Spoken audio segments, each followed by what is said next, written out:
बिस्मिल्लाहिर्रहमानिर्रहीम। व्यूअर्स, अपनी पिछली वीडियो में हमने देखा कि हम किस तरह से एक PHP फाइल को जो कनेक्ट कर सकते हैं डेटाबेस के साथ। तो उसके लिए हमें 5 स्टेप्स जो है वो दरकार है और व्यूअर्स इस वीडियो में हम उन 5 स्टेप्स को परफॉर्म करके दिखाएंगे। हम दिखाएंगे देखेंगे कि किस तरह से आप कनेक्ट कर सकते हैं एक डेटाबेस के साथ एक PHP फाइल को।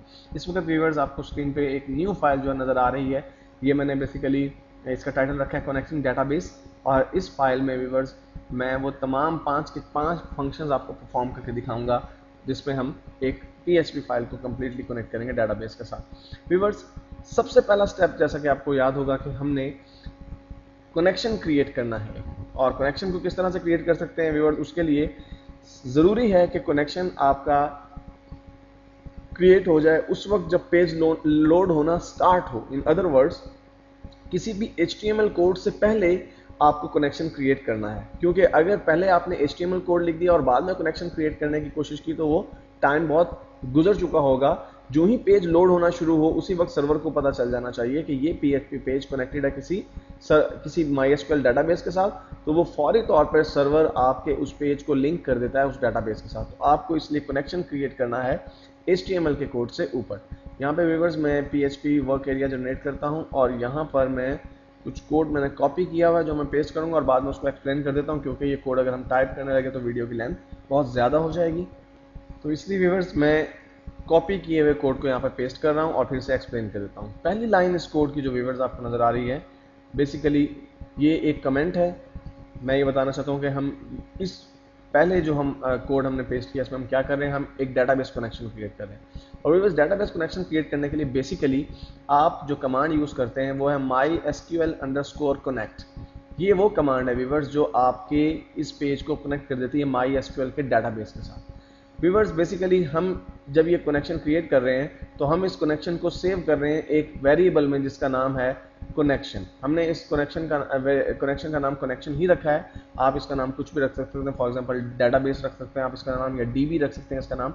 मैंने इस वेरिएबल का नाम कनेक्शन रखा है। बेसिकली इस कोड की वजह से MySQL_connect की वजह से हमारा ये पेज कनेक्ट हो जाएगा हमारे MySQL सर्वर के साथ या हमारे डेटाबेस के साथ। लेकिन व्यूअर्स, अब उसमें भी आपने बेसिकली ये डिसाइड करना है कि आप जब MySQL में कनेक्ट हो रहे हैं तो आपका सर्वर का नाम क्या है। व्यूअर्स, डेफिनेटली हमारे सर्वर का नाम लोकल होस्ट है, इसलिए मैंने यहाँ पे सबसे पहले सर्वर का नाम लिखा। उसके बाद ये सर्वर का नाम आपको जाहिर सी बात है कि डबल कोट्स जैसे कि नजर आ रहे हैं, इसमें डबल कोट्स में लिखना है। उसके बाद कॉमा देके आपको अपना यूजर नेम जो है वो यूज करना है। व्यूअर्स, आपका यूजर नेम यहाँ पर जो रूट है, बाय डिफॉल्ट जब आप अपना वैम्प सर्वर इंस्टॉल करते हैं तो आपका जो यूजर नेम होता है रूट होता है और उसमें पासवर्ड कोई भी नहीं लगा होता।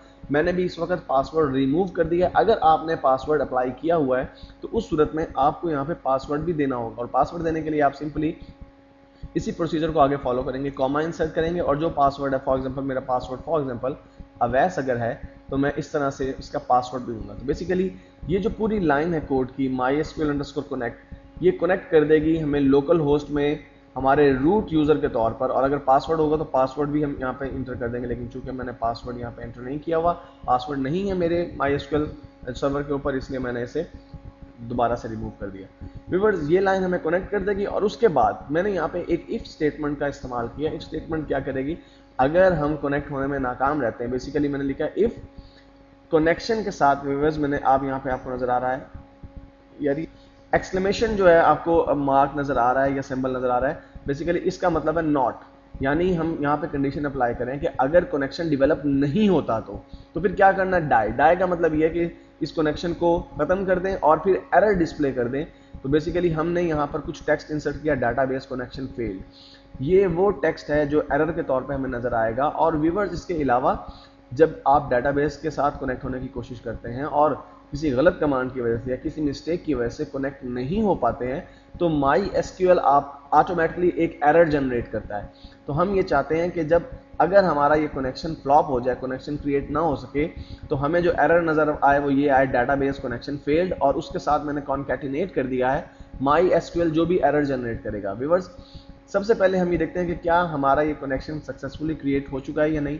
इसके लिए व्यूअर्स मैं इसे सेव करता हूँ फाइल को वहीं पे PHP_test में, और इसका नाम मैं रख देता हूँ connection.php, और डेफिनेटली मैं इसकी फाइल टाइप सेलेक्ट करूँगा PHP।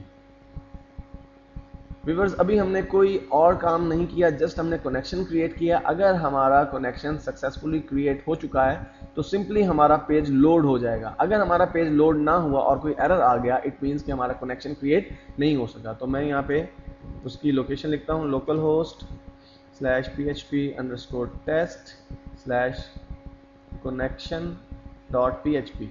और व्यूअर्स मैंने जब ये एंटर किया तो देखिए अभी इस वक्त हमारे पास टाइटल हमें कनेक्टिंग डेटाबेस से जो है ये गलत टाइटल आ रहा है। इट मीन्स कि हमने कुछ गलती की है, हमने कोई मिस्टेक की है, जिसकी वजह से बेसिकली हमारी कोई ना कोई डेफिनेटली HTML की मिस्टेक है, जिसकी वजह से MySQL की तरफ से तो कोई एरर नहीं आया। लेकिन अगर हमें यहाँ पर टाइटल जो है हमारा पूरा यहाँ पे नजर आ रहा है, इट मीन्स कि हमने कोई गलती की है। आइए देखते हैं हमने क्या मिस्टेक की है। व्यूअर्स देखिए हमने जब टाइटल इंसर्ट किया है अपने इस पेज का, तो टाइटल का क्लोजिंग टैग लगाते हुए हमने ई नहीं लगाया, इस वजह से ये गलती हुई। मैं इसे सेव कर देता हूँ और सेव करके दोबारा इस पेज को मैं रिफ्रेश करता हूँ, लोड करता हूँ। व्यूअर्स अब की बार देखिए आपको टाइटल में कनेक्टिंग डेटाबेस नजर आ रहा है। ये वो टाइटल है बेसिकली जो कि आपने यहाँ पर पेज का रखा है टाइटल। इसका मतलब है कि हमारा कनेक्शन सक्सेसफुली जनरेट हो चुका। अगर ये कनेक्शन जनरेट ना हुआ होता तो क्या एरर आता? मैं इसको डिस्प्ले करवाने के लिए जो मैंने यूजर नेम रूट रखा हुआ है, मैं इसे Ctrl+X करके यहाँ से कट कर लेता हूँ, इस कॉमा को भी खत्म करता हूँ, सेव करता हूँ इसे। अब चूंकि हम कनेक्ट तो हो रहे हैं लेकिन हमारे जो पेज है या सर्वर है उसे ये नहीं पता चल रहा कि हम किस यूजर के तौर पर कनेक्ट हो रहे हैं। तो जब मैं इसे रिफ्रेश करता हूँ व्यूअर्स, या इसको मैं रिफ्रेश करने के बजाय अगर कोई और मिस्टेक में करके जो है वो दिखाता हूँ आपको, मैं यहाँ पे दोबारा से कॉमा इंसर्ट करता हूँ और इसे दोबारा से रूट को यहाँ पे पेस्ट कर देता हूँ और मैं MySQL के साथ कमांड के साथ कुछ चेंज कर देता हूँ। मसलन मैं ए एडिशनल लगा देता हूँ और इसे मैं सेव करता हूँ। और सेव करके जब मैं इस पेज को रिफ्रेश करूँगा F5 प्रेस करके, देखिए व्यूअर्स आपके पास एरर आ गया, fatal error call to undefined function MySQL connect. हमारे पास फौरी तौर पर एरर आ गया, कनेक्शन जनरेट नहीं हो सका क्योंकि मैंने कमांड में एक मिस्टेक की, मैंने यहाँ पे एक एडिशनल ए इंसर्ट किया है। अब मैंने जब इस ए को रिमूव किया और मैं दोबारा से इस पेज को रिफ्रेश करता हूँ, F5 प्रेस करूँगा तो आप देख रहे हैं कि दोबारा कनेक्टिंग डेटाबेस जो है वो टाइटल बन गया मेरे पेज का। इट मीन्स कि मेरा कनेक्शन सक्सेसफुली क्रिएट हो चुका है। व्यूअर्स इसका मतलब हमने पहला जो स्टेप है वो कामयाबी के साथ कंप्लीट कर लिया है। अब हमें बढ़ना है दूसरे स्टेप के लिए। तो व्यूअर्स दूसरे स्टेप के लिए भी मैंने कुछ कोड टाइप करके सेव किया हुआ है, जैसे मैं कॉपी किया हुआ है, मैंने पेस्ट कर देना है यहाँ पे। व्यूअर्स आपको याद होगा अपनी पिछले एग्जांपल में हमने विजिट कॉप के नाम से, विजिट_कॉप के नाम से एक डेटाबेस क्रिएट किया था और अब मैं बेसिकली स्टेप 2 में उस डेटाबेस को सिलेक्ट कर रहा हूं। तो मैं पेस्ट कर देता हूं कोड यहाँ पे, select a database to use. ये हमारा जो है वो बेसिकली आप जानते हैं कि हमने यहाँ पे कमेंट्स इंसर्ट किए हैं ताकि हमें पता चले कि ये कोड क्या काम कर रहा है। व्यूअर्स डेटाबेस को सिलेक्ट करने के लिए जो कमांड यूज की जाती है बेसिकली वो MySQL की कमांड है, MySQL_select_db। और व्यूअर्स ब्रैकेट के अंदर मैंने उस डेटाबेस का नाम लिखा जिस डेटाबेस से मुझे कनेक्ट होना है। हम चूंकि विजिट_कॉर्पोरेशन के नाम का एक डेटाबेस पहले क्रिएट कर चुके हैं और व्यूअर्स यहाँ पर मैंने कॉमा इंसर्ट करके पिछले स्टेप में जो कनेक्शन क्रिएट किया है उसका हवाला भी दिया है। देखिए हमने यहाँ पे एक कनेक्शन क्रिएट किया था अपने पहले स्टेप में, तो बेसिकली मैं ये बता रहा हूँ अपने सर्वर को कि कनेक्शन जो हमने पहले स्टेप में क्रिएट किया था उस कनेक्शन को यूज करते हुए आपने MySQL में से विजिट_कॉर्पोरेशन का डाटाबेस जो है उसको सिलेक्ट कर लेना है। और व्यूअर्स बेसिकली जब ये डाटाबेस सिलेक्ट हो जाएगा तो इस डाटाबेस में जो भी इंफॉर्मेशन है वो सारी की सारी एक वेरिएबल में सेव हो जाएगी जो कि db_select के नाम से आपको यहाँ पे नजर आ रहा है। तो हमने बेसिकली एक नया वेरिएबल क्रिएट किया db_select और फिर MySQL की कमांड की मदद से विजिट_कॉर्पोरेशन का जो डाटाबेस है उसकी तमाम इंफॉर्मेशन हमने एक इस वेरिएबल में सेव कर दी। और साथ ही मैंने एक कमांड यूज की हुई है if db_select not। ये आपको मैं पहले बता चुका हूँ कि जो हमारे पास साइन एक्सक्लेमेशन मार्क है इसका मतलब है कि नॉट, यानी अगर ये डाटाबेस सिलेक्ट नहीं हो पाता तो फिर एरर क्या आएगा, एरर आएगा डाटाबेस सिलेक्शन फेल्ड और MySQL एरर आ जाएगा। व्यूअर्स मैं इसे सेव करता हूँ पेज को और सेव करके इस पेज को रिफ्रेश करता हूँ।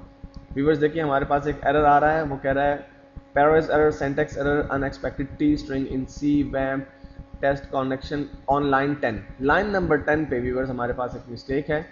देखिए मिस्टेक क्या है हमारे पास, और व्यूअर्स गलती ये है कि बेसिकली मैंने जब ये डाई की कंडीशन लगाई कि अगर ये डाटाबेस सिलेक्ट ना हो सके तो आपने एरर मैसेज डिस्प्ले करना डाटाबेस सिलेक्शन फेल्ड, और उसके साथ जब मैंने कॉन्कैटिनेट करना था व्यूअर्स आप देखिए ऊपर भी मैंने कॉन्कैटिनेट किया तो मुझे इन्वर्टेड कॉमास पहले लगाने चाहिए थे, फिर मुझे ये पीरियड का साइन यूज़ करना चाहिए था, लेकिन मैंने पीरियड का साइन पहले यूज़ कर दिया, इसी वजह से ये एरर हमें जो है वो देखने को मिला।